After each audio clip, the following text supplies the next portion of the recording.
Мен Кентау қалалық полиция бөлімінің тергеу бөлімшесінің тергеушісі полиция капитаны Дугачиев Ислам Азраилович. Ұлтым шешен. Ішкі істер саласында 2014 жылдан бері қызмет атқарам.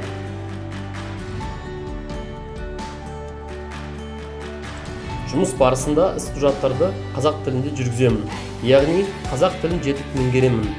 Түрлі этнос өкілдерімен бірге ынтымақта бірлікте Қазақстан елінің даму жолында қалтқысыз қызмет етудеміз.